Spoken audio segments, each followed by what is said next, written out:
राजेश जी, सबसे पहले मैं शुक्रगुजार हूँ आपके इस प्रोग्राम में आने के लिए, बुलाने के लिए। मैं समझ गया कि आप बगैर नाम लिए हुए कहीं ना कहीं मेरी पार्टी की तरफ इशारा कर रहे हैं कि हमारी सुप्रीमो जो नेशनल प्रेसिडेंट है आलमा डॉक्टर नौहरा शेख साहिबा का, उनका एक बड़ा बिजनेस है, उस पर कहीं ना कहीं आप एक इशारा दे रहे हैं कि उनका, यानी कि एक बिजनेस वीमन का या बिजनेसमैन का सियासत में आना कहाँ तक। नहीं, मैं पूरे पूरे सियासत की बात कर रहा हूँ रहमान जी, मैं पूरे सियासत की बात कर रहा हूँ। 1990 से ये सियासतदानों ने, आपको याद होगा उस समय यह एक मतलब राज्यसभा में उनको सीट दिया जाता था सम्मान के लिए, लेकिन आज क्या है, लाइसेंस राज हो गया है। ये पॉलिटिकल पार्टी में घुसना इसलिए चाहते हैं कि इनके अपने काम में सुगमता हो जाती है, इसलिए ये अपनी दबदबा पॉलिटिकल पार्टी में रखा जाता है। पहले भी टाटा बिरला आज नहीं आया पॉलिटिकल पार्टी में।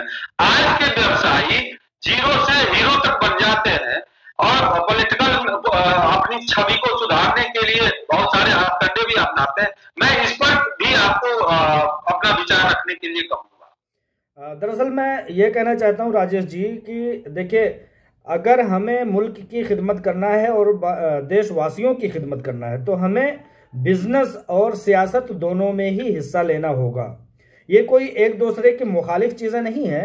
हमें अगर किसी की मदद करना है तो बगैर बिजनेसमैन के हम इतनी बड़ा पावर नहीं रखते हैं कि किसी की मदद कर सकें। और अगर हम किसी के साथ नाइंसाफ़ी हो रही है, किसी के साथ जुल्म और अत्याचार हो रहा है, तो हम अगर सियासत में नहीं होते हैं तो उसकी मदद नहीं कर सकते हैं। ठीक है, इसलिए मैं मानता हूं कि बिजनेस और सियासत, तिजारत और सियासत दोनों का मुल्क में होना ज़रूरी है। अगर कोई तिजारत करने वाला सियासत में आता है तो बहुत अच्छी पहल है, क्योंकि वो किसी का समझिए मुहताज नहीं होगा, वो कोई भी फैसला करने के लायक होगा। आज देखने में ये आता है कि कुछ पार्टियां देश में ऐसी भी हैं जिन्होंने सियासत को तिजारत बना लिया है, बिजनेस बना लिया है। वो भेजे जाते हैं, वो लोगों के जरिया से बुलाए जाते हैं, उनको सैकड़ों करोड़ रुपए का ऑफर दिया जाता है। अगर वो शख्स बिजनेस करके अपने आप को बेहतरीन साबित कर सकता है तो मैं समझता हूं कि किसी को किसी के सामने झुकने की जरूरत नहीं है। अपने शर्तों पर, अपने पसंद पर राजनीति करते हुए लोगों की मदद भी कर सकता है, सियासत भी कर सकता है और देश को आगे ले जा सकता है। इसलिए सियासत और तिजारत का, यानी कि बिजनेस का, एक अलग अलग विपरीत मुख्तलिफ चेहरा नहीं है, एक साथ ये दोनों किया जा सकता है। और जो लोग कर रहे हैं, आज मैं देखता हूं कि पार्लियामेंट में जो लोग भी बैठे हुए हैं उनका कहीं ना कहीं बैकग्राउंड जो है वो तिजारत से ही है। हम नहीं जानते हैं, लेकिन वो कहीं ना कहीं सियासत और तिजारत दोनों कर रहे हैं। इसलिए इसका मुखालिफ होना कोई ज़रूरी नहीं है। अगर इंसान सियासत में आता है, यहाँ पे ऐसा है ना कि दोस्त क्या कहते हैं कि अगर चुनाव लड़ना है तो चाहिए पैसा, अपने पास पैसा होगा तो वो चुनाव लड़ेगा, और बिजनेस का चुनाव लड़ेगा तो अच्छा होगा। अच्छा होगा तो इसी वजह से सरकारें हैं तो बिजनेसमैन के साथ जो पीएसआर करके एक चीजें हैं, पीएसआर एक्टिविटी होती है वो ठीक भी है, क्योंकि कई बात है कि क्या नहीं होगा तो बेचारा करेगा क्या। नीरज जी, की बात आती है, इसमें नैतिकता की बात आती है। इस पर मैं आपका याद दिलाना चाहूंगा कि मैं इसलिए आपको बता रहा हूं कि 90 के दशक से ये ज्यादा प्रचलन हुआ, आप भी देखे होंगे। इसमें सबसे बड़ी कड़ी नहीं है प्रमोद महाजन की। अरे आपको कहाँ भी ले लिए, मैं तो यही कहना चाह रहा था कि उस समय जो थी एक कॉर्पोरेट हाउस को इस तरह से लिया जा रहा था, अब नहीं रहे, पर उस व्यवसाय लेकिन उससे पहले से भी मैं आपको देखिए, पहले ओपन नहीं था जी, पैसा पहले भी पार्टियों को जाता था, हर किसी पार्टी के पास पैसा पहुंच जाता था। लेकिन प्रमोद महाजन ने आके एक नई, मैं कहूंगा एक नई दिशा दी बीजेपी को। और बीजेपी को अगर मैं कहूँ तो अगर आज इस जगह तक पहुंची तो बीजेपी को तो प्रमोद महाजन जी, प्रमोद महाजन ने जो पैसों का जो एक लेखा जोखा बनाया बीजेपी के लिए, उससे बड़ा उससे पहले मुझे नहीं लगता किसी ने किया होगा। नहीं, उसमें कई सारे और भी नेता हैं जिन्होंने खाका खींचा है। अच्छा, जैसे अब देखिए, पहले इसके पहले भी सुखराम हुआ करते थे, अब नहीं है। और कांग्रेस में ऐसे और भी सज्जन हैं जिनकी, जैसे जिंदल हुआ करते हैं, और भी हैं बहुत सारे, उसमें भी है सब। देखिए दिग्गज हर पार्टी में है। मैं ये कहता हूँ सिर्फ नैतिकता होनी चाहिए कि पार्टी और बिजनेस इस दोनों को बैलेंस कितने लोग रख पाए लोग। आप भारतीय मित्तर को, नीरज जी मैं आपसे छोटा सा एक उत्तर चाहूंगा जरूर कि आपने भारतीय मित्तर को कम से कम मेरे साथ 20 बार इंटरव्यू किया होगा कि 100 बार। आप तब से आज में देख लीजिए कि व्यवसाय और पार्टी। भारतीय मित्तर जी का मुकाबले कभी छोटा सा हुआ करता था, तो पहले करीब 96 में बात करता जी उसी दौर की बात है ना। तो क्या समझिए कि सियासत में अगर आना है और सियासतदानों के करीब रहना, तो पैसा अगर नहीं होगा तो आप कुछ कर पाएंगे। अडानी को ही देख लिया, अडानी भी भूषण स्टील ये वो जितने भी आए हैं। अब मैं पार्टी का सियासतदान जो है ना, पार्टी के जो लोग हैं जितने भी कहीं ना कहीं पार्टी से जुड़े हुए हैं। मैं सत्येंद्र जी से जरा जानना चाहूंगा, ये जो एक जुमला है आशा राम परम सुखी निराशा नाम परम दुखी, क्या ये जुमला सही फिट बैठता है आजकल की कि भाई आशा में क्यों वोटर को छोड़ देते हो कि मैं आ रहा हूँ, मैं आ रहा हूँ, मैं आ रहा हूँ, मैं यह दे दूंगा, मैं वह दे दूंगा, सब कुछ दे दूंगा।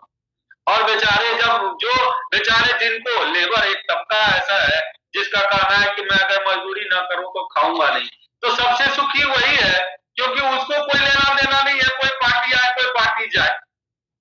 सत्येंद्र जी सर, अभी मैंने बात सुना आप इनका रहमान सर का, उन्होंने कहा कि राजनीति और बिजनेस दोनों साथ साथ चलने चाहिए। देखिए इसमें इस समय की बात किया जाए तो इसमें इलेक्टोरल बॉन्ड का सबसे बड़ा रोल आ जाता है।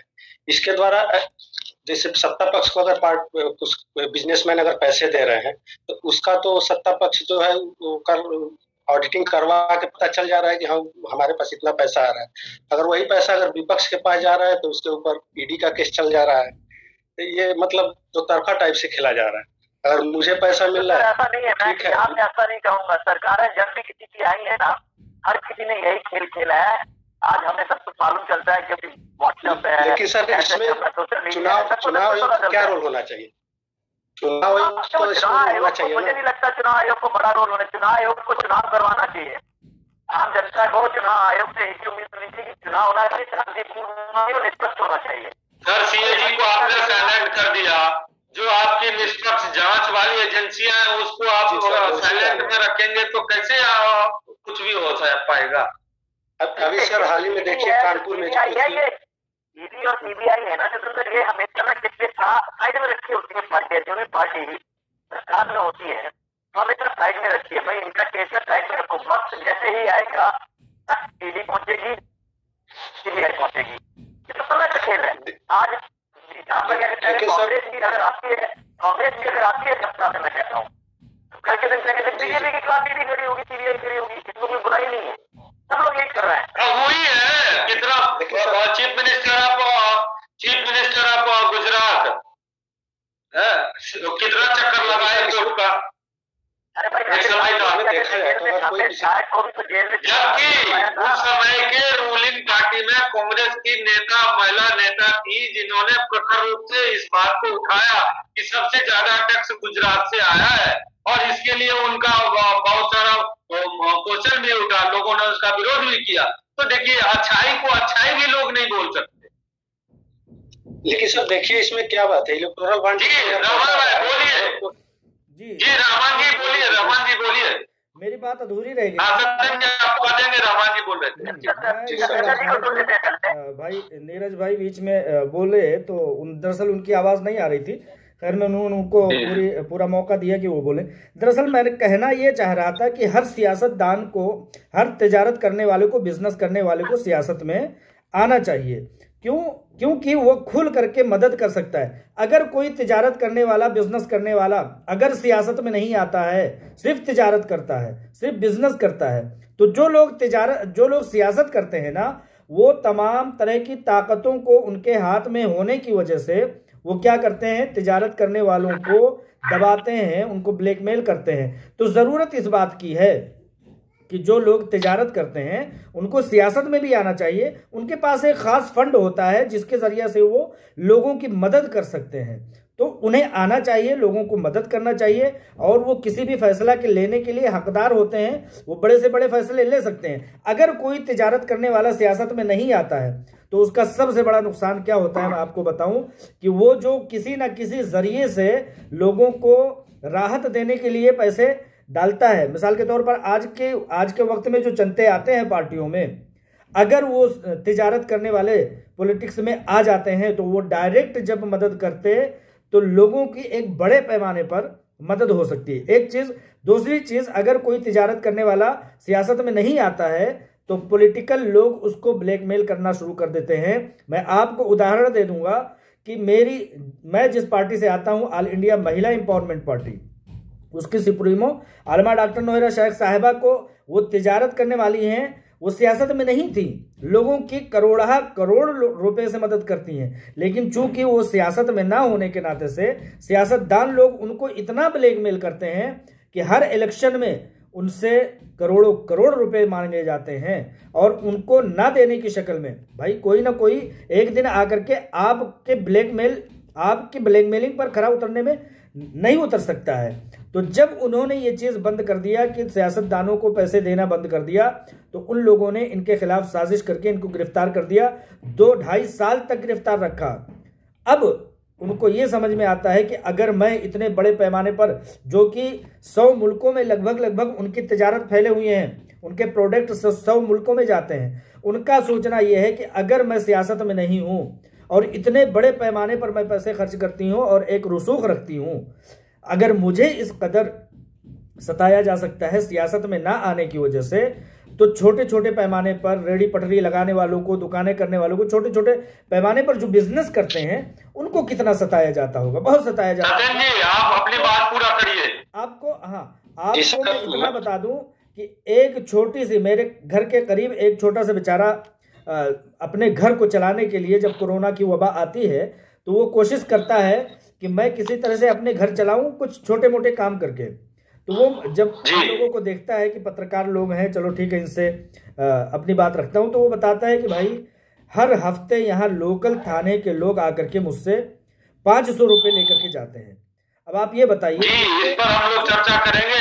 रमन भाई, आज हम लोग चुनाव पे ही चर्चा रखते हैं। और आगे सत्येंद्र जी कुछ करना चाह रहे थे, पूरा कर दे। जो सवाल आपने किया था उसको खत्म करता हूं। जी, ठीक है, बोलिए। अगर तिजारत करने वाले पॉलिटिक्स में आते हैं तो जहां देश आगे बढ़ेगा वहीं वो अपने हाथों से बड़ी कामयाबियां कर सकते हैं, लोगों को मदद फराहम कर सकते हैं।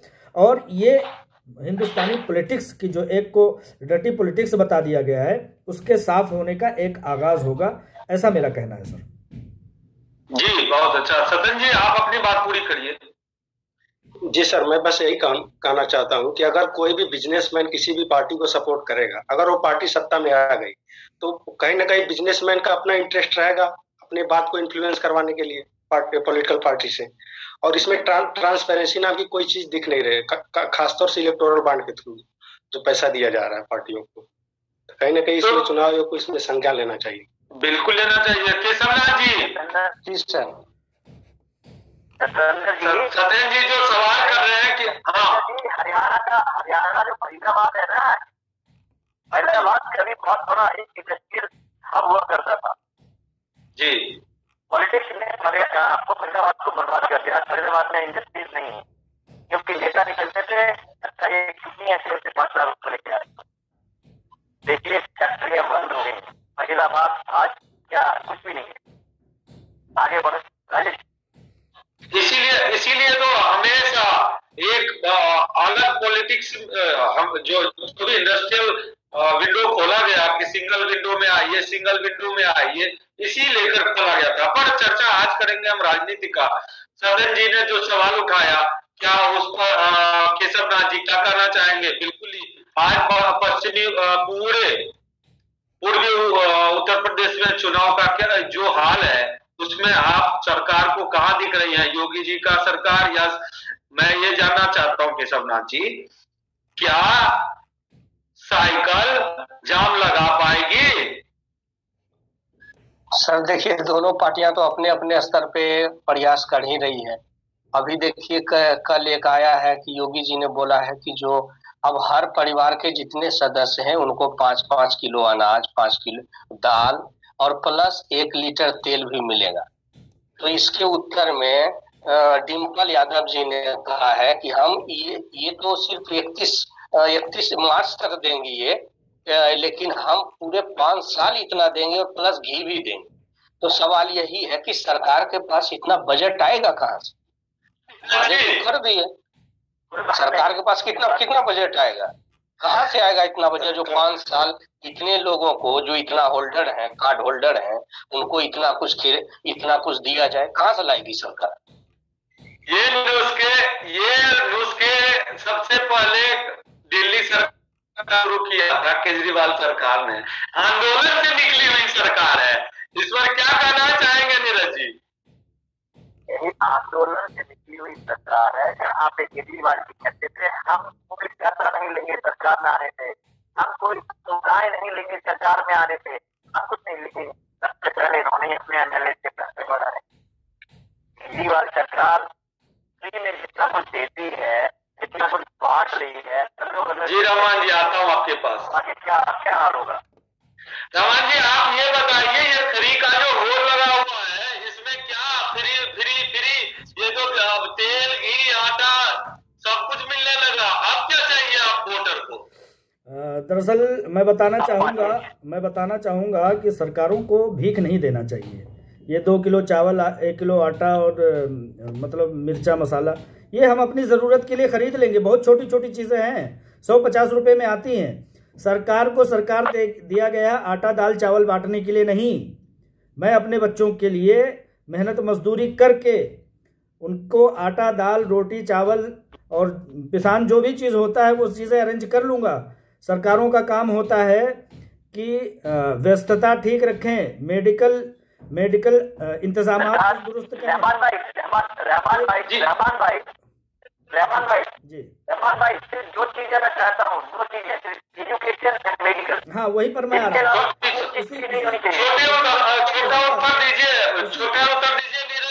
उसी बात पर मैं आ रहा था। 4 मिनट है अपने पास। उसी बात पर मैं आ रहा था राजेश जी। मैं उसी बात पर आ रहा था कि हम लोगों को भीख नहीं चाहिए सरकारों से। सरकार से हमको तालीम चाहिए, एजुकेशन के साथ साथ हमको सेहत मरकज़ चाहिए, अस्पताल चाहिए, सड़कें चाहिए, बिजली चाहिए, पानी चाहिए। इन सब चीज़ों की ज़रूरत अगर ये पूरी कर दे, जो कि सरकार जिस काम के लिए लाई गई है, सरकार भीख देने के लिए नहीं लाई गई है कि वो 5 किलो आटा के लिए, 4 किलो चावल के लिए लंबी लंबी लाइनें लगाएं और खुश हों कि ये देखो हमने बड़ा काम कर दिया। अरे सरकारों, भीख मत दो, हमको रोजगार दो अगर तुम दे सकते हो तो। उसके अलावा हमें ये सारी चीज़ें नहीं चाहिए। हम किसान हैं, दाल चावल आटा तेल मसाला पैदा कर लेते हैं। हमें भीख नहीं चाहिए सरकार से, जल्दी से 1 मिनट में बस। सर, इन्होंने सही किया, इन्होंने सही कहा है कि हमें तालीम चाहिए। आप शिक्षा का स्तर क्यों नहीं बढ़ाते हैं? एक ही देश में एक केरला है, दक्षिणी देश है, तमिलनाडु है, ये सब राज्य का शिक्षा का स्तर आप देखिए। यहाँ के जो स्कूल हैं जो अमेरिका के स्कूल के सर कंपेरिजन में आते हैं, और एक बिहार यूपी का स्कूल आप देख लीजिए क्या शिक्षा का स्तर है। अच्छा, आप सदन जी, आप जरा 30 सेकंड में आप अपना बात खत्म करिए। सदन जी। जी सर, रहमान सर से मैं बिल्कुल सहमत हूँ। उन्होंने कहा कि मुझे तालीम ही चाहिए। सरकार को जैसे केजरीवाल सरकार को ले लीजिए, उन्होंने फ्री में सुविधा क्या क्या दिया? शिक्षा दिया, बिजली पानी दिया, ये सब पैसा आम पब्लिक के पास बचा है। वो मार्केट में पैसा इन्फ्लुएंस होगा, फ्लो करेगा पैसा। उन सब चीजों से अगर जो पैसा बचेगा हमारे पास, उन सब चीजों से तो मैं आटा गेहूं किसान जो भी कुछ भी खरीदना होगा मैं खरीद सकता हूँ। ताकि ये दे देंगे, तेल दे देंगे,